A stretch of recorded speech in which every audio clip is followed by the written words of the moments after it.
Welcome to the ROI Masterclass, the podcast where vision meets strategy and bold moves create measurable results. I'm Liat Siegel, interior designer and ROI strategist with 17 years of experience.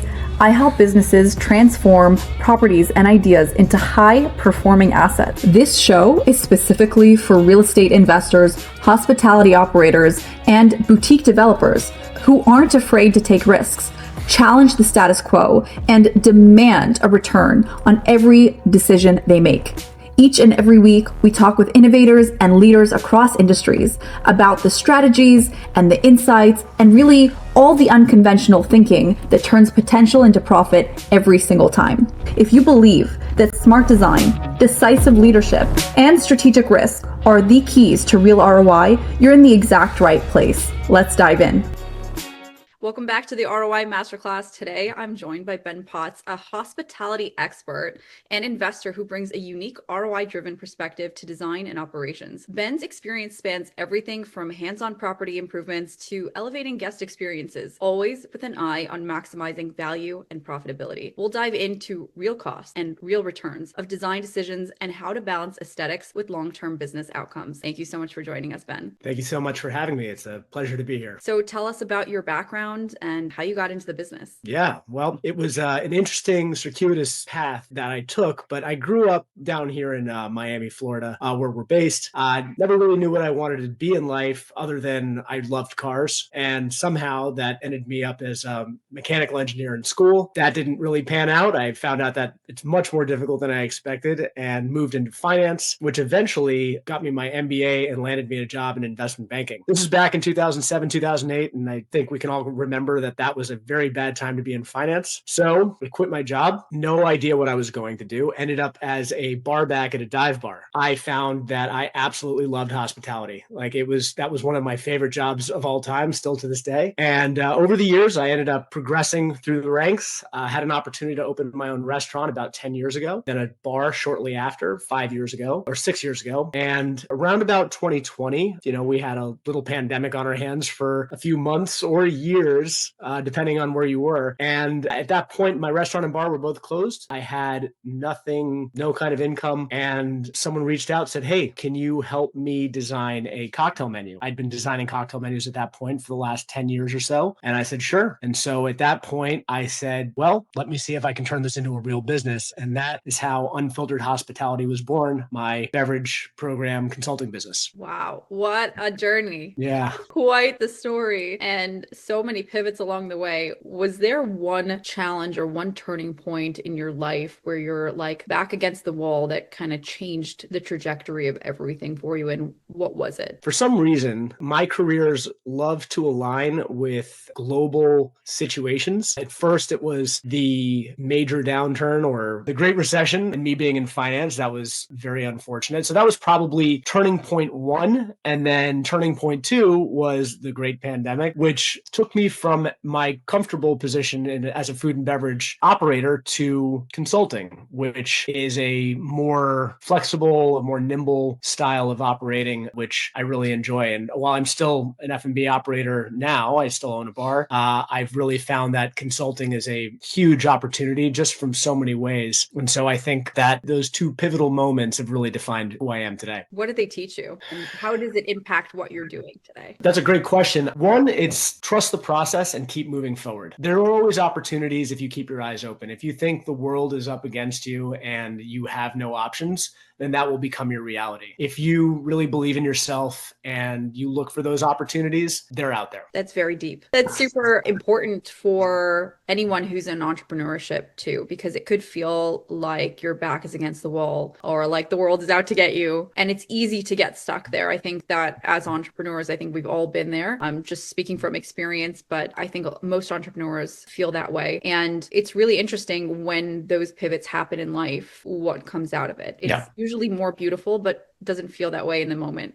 Certainly not. When somebody tells you you cannot operate for an unforeseeable amount of time, it feels pretty bleak. And so believing in yourself, that's really when the rigor and where a robust constitution really becomes very valuable. Especially in a world where maybe other people don't dream or see in the same way that an entrepreneur does. They can Right. see something that doesn't exist, that's not built yet, or that seems like it's impossible, but somehow there's grit and hustle enough and belief in that dream. I don't know where it comes from because it's I don't either. but that is what it takes, and that is the vision really that brings it all together. So with other hospitality folks out there, what are you seeing that, and where are you seeing that they're leaving money on the table in terms of their F&B, in terms of their, their whole operations? Yeah, well, part of the reason we started Unfiltered wasn't just because I love designing cocktail menus. I do. But something that I noticed fairly early on in my ownership of my first restaurant, fortunately, my background has always been on the beverage side. Having a beverage program that is performing, and what I mean by performing is I think the national average for restaurants is probably 20% beverage to total sales. And that's okay, right? That's 20% of your revenue comes from that. But what a lot of operators sometimes overlook, I think everyone's sort of aware of it, but maybe they don't think about it as actively as maybe I think they should, is that that's a much higher profit center than your food, which is usually makes up the other 80%. Your cost of goods is lower. Your cost of labor is lower. You can change menu items more quickly. The number of things that you can do to make more profit for your restaurant or hotel, in this case, if you have multiple F&B outlets, is by really optimizing your beverage program, which is why we started Unfiltered in the first place. And being able to do that, getting it from 20% to 25% to 30% to 35%, when you make those changes, profitability becomes much more enjoyable, much more fruitful. Like the amount that every dollar you put into the business comes back substantially higher because now you're operating more in line with how a beverage heavy operation should be running, which will ultimately end up with you being much more profitable. So how can they engineer their menus? What kind of tips can you give our audience in how they engineer their menus to really drive that profitability? Yeah, well, I'll actually take it back a step. I would say if you're already open, then it comes down to engineering your menus. But if you have not opened yet and you are looking to build your first restaurant, second, third, fourth, fifth, whatever, start with the bar. Like truly, like build your bar first and everything else around it. When you build a bar that is designed to generate revenue and profit, your operation will have a much higher likelihood of making that profitability just because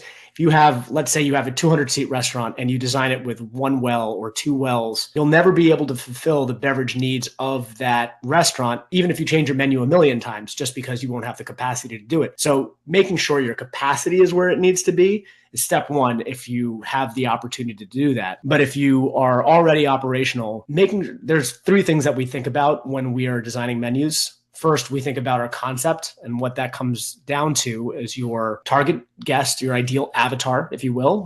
We like using the term avatar because you can really define who you want coming into your restaurant. You make sure that it aligns with the brand story and your brand pillars. So that's the concept piece. You have your operational constraints, which when you're designing a new restaurant, your operational constraints are up to you. But if you're already operational, your operational constraints are the size of your bar, the number of stations you have, your back of house prep space, storage, etc. for beverage programs. So your operational constraints will kind of dictate what you can do with your menu and how much you can expect to generate in terms of revenue. And then finally, your financial objectives, right? And so that is where you're looking for what kind of beverage to total sales mix you're hoping to achieve, what type of cost of goods you're hoping to have. And then you can define certain operational parameters like drinks per guest, average drink price, etc., which really help guide your program in the right direction. If all of those things are aligned, the menu almost writes itself. So from an operational standpoint, since you've owned and you own restaurants, do you build and design first the bar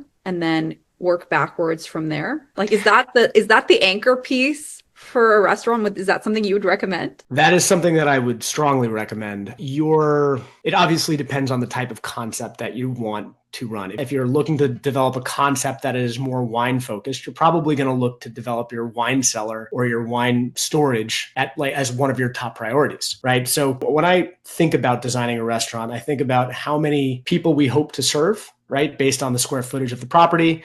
Then you design your kitchen, back of house, and bar, and then you fill in the seating around it. If you don't do those things in tandem, the bar ends up being probably the biggest afterthought I've ever seen in restaurant design. And that's such a huge miss because then now you are really defining your operational constraint pretty clearly. And so having that be in the list of top priorities is very important to me. If you make it an afterthought, it won't serve you very well down the road. What other kind of design elements do most restaurateurs overlook that they're not doing? Storage is a big one.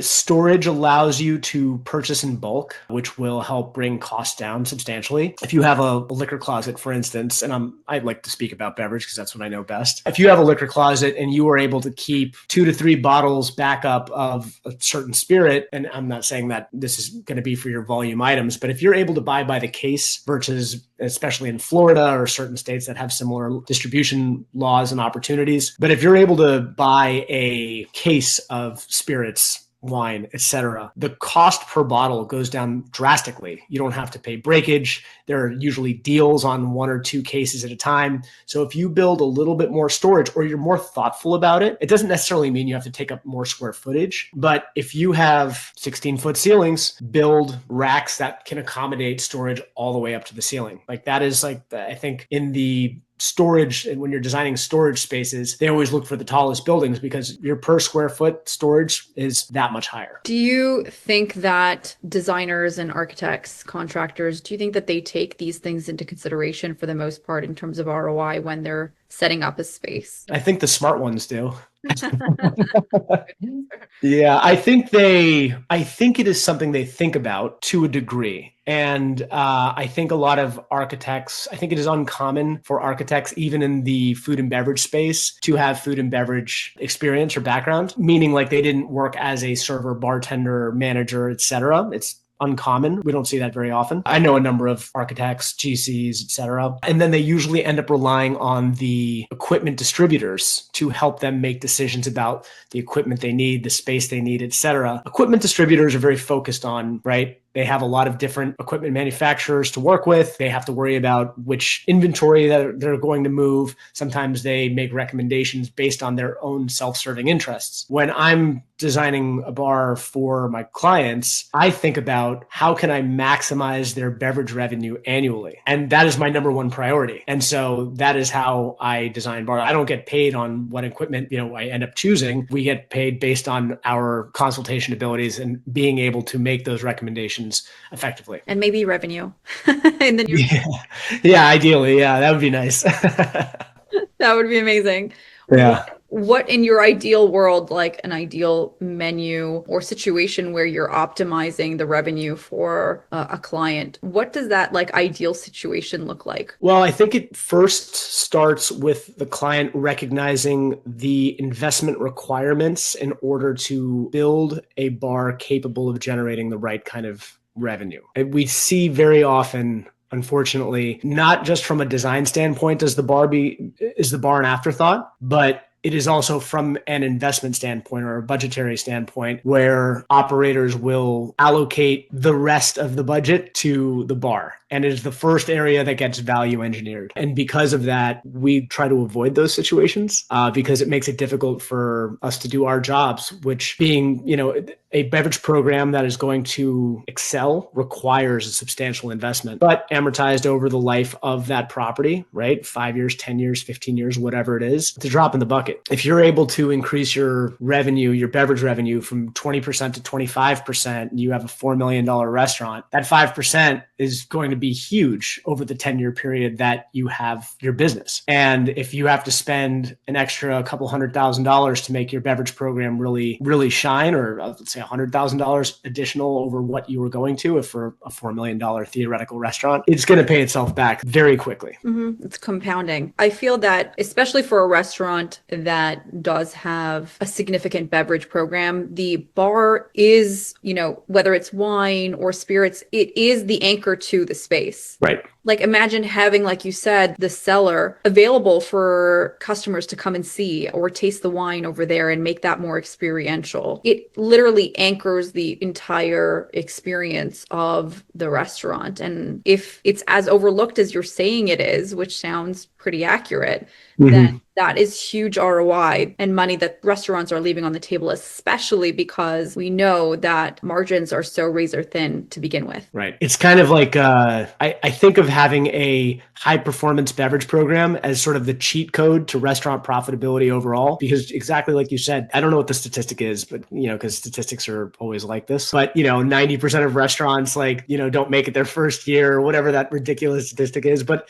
that's part of it. But even the ones that are high performers, it's so uncommon to see double-digit net profit percentages from restaurants. And with a high-performance beverage program, you can absolutely achieve that because such a larger portion of your profit is coming from a high profit revenue center. Are you seeing certain trends in terms of people that are bringing this more as a focus into their business or what they should be doing, like in terms of the kind of beverages or the kind of programs that are better profit centers than others? Yeah, we've seen a huge movement toward craft cocktails, right? And this has been happening now for probably 20 years, maybe a little longer, or at least it's continuing to accelerate. And I think that's a really great trend to see, because even if you have a bar and your bar sells alcohol, like most bars do, if you just offer sort of the standards, you have a back bar that has a modest spirit selection, you have a wine list that checks the boxes, you've got a few beer and non-alcoholic items, you'll probably hit that 20%. But if you start offering signature cocktails that are crafted aligned with those three areas that I was mentioning earlier,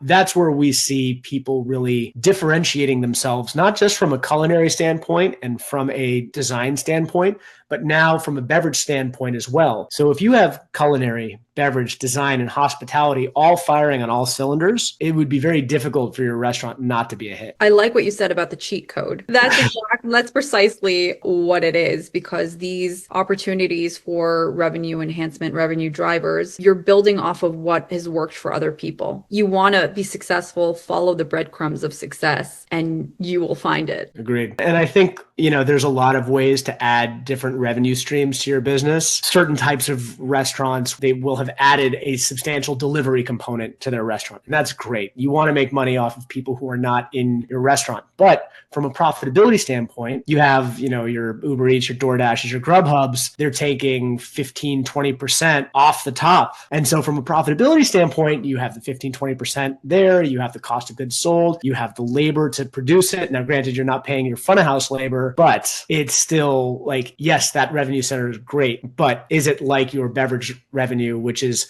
substantially higher profit? And that's why we love it so much, because you already have the captive audience. If you have an incredible offering, you train your team to offer it well, it's going to increase that ROI on that project substantially. And, from an investor standpoint, if you're a restaurant group that has investors, they're going to love it. Your team's going to love it, I guess, also because when you have a great beverage program, typically the entire front of house shares in that tip pool. So if you have a high performance beverage program, the tips are obviously going to follow that, meaning your staff will get paid more. And as we know, most front of house laborers the majority of their income comes from gratuities and tips. And so that is another added benefit. So there are very few negatives. I could probably come up with a few, but for the most part, the positives outweigh them substantially. Yeah, I like what you said in terms of the Uber Eats and DoorDash. It's taking the revenue rather than pouring in the revenue. Right. Yeah.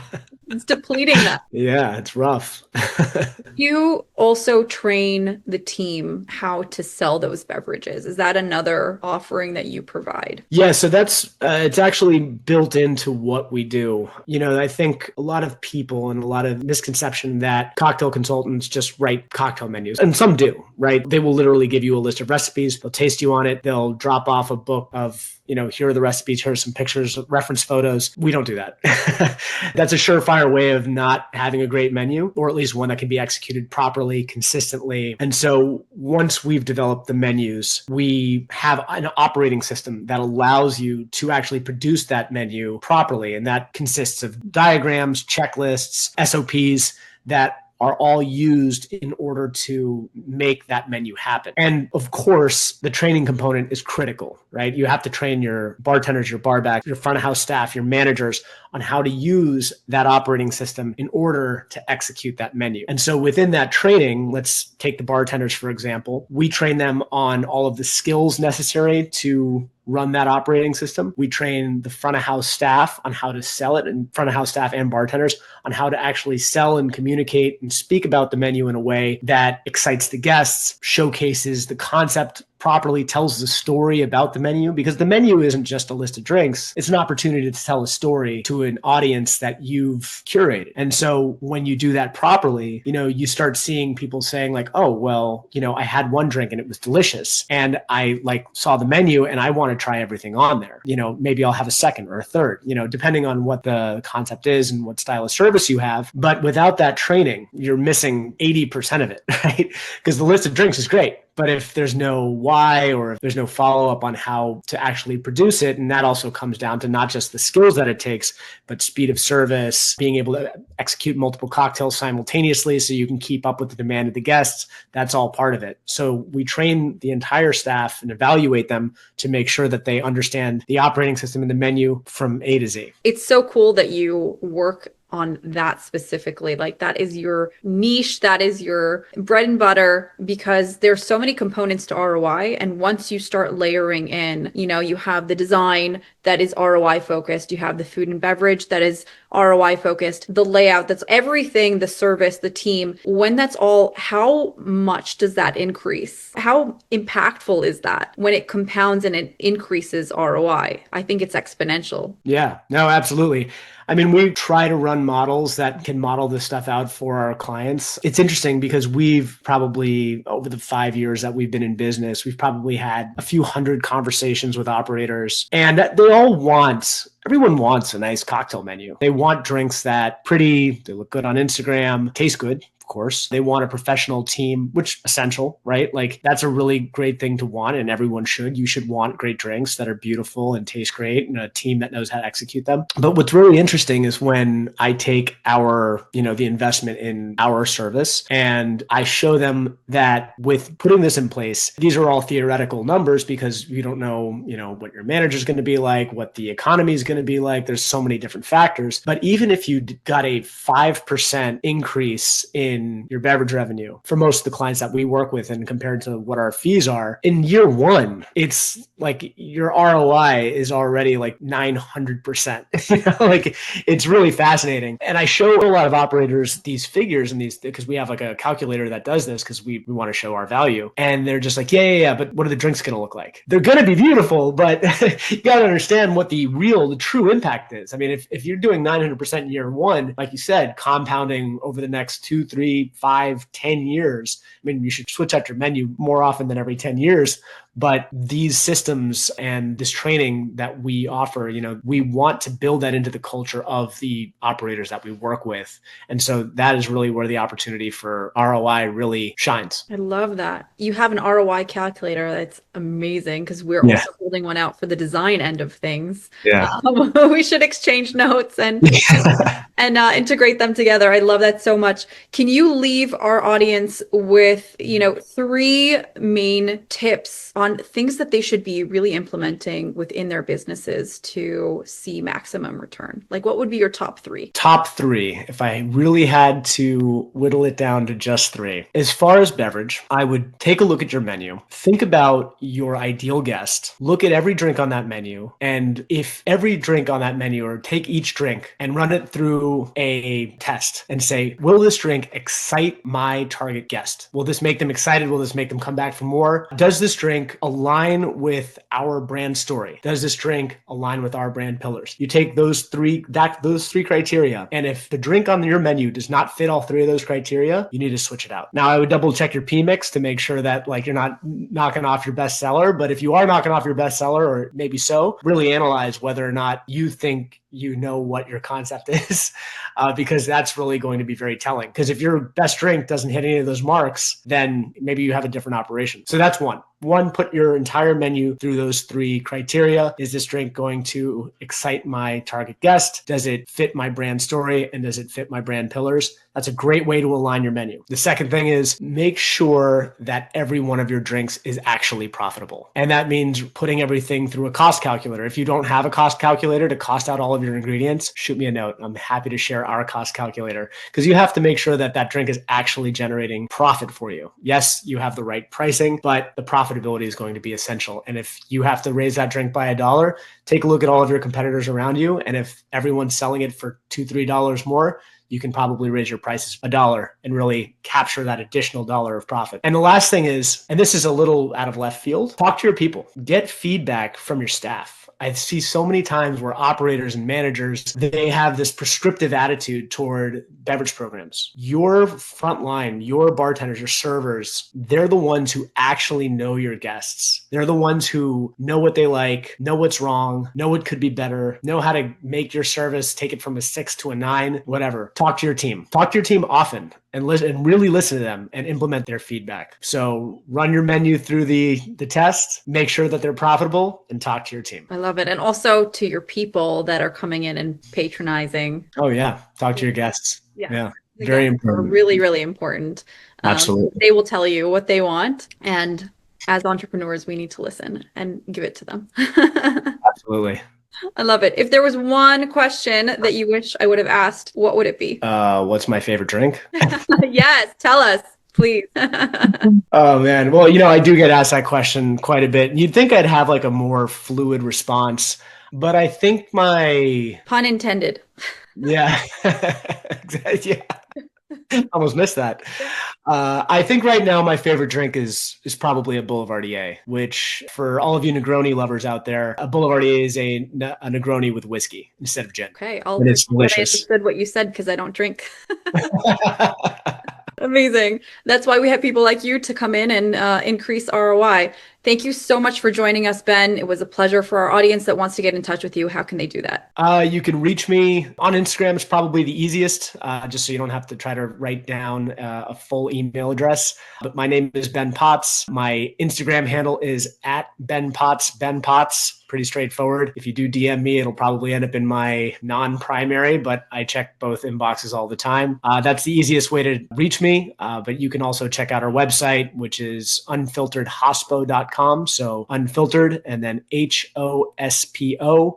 Amazing. And can they also reach you on LinkedIn too? Yeah, it's LinkedIn. Yeah, if you look up Ben Potts, there's quite a few of us, but I'm the one in Miami who works at Unfiltered. Thank you so much, Ben. Such a pleasure having you. Thank you for having me.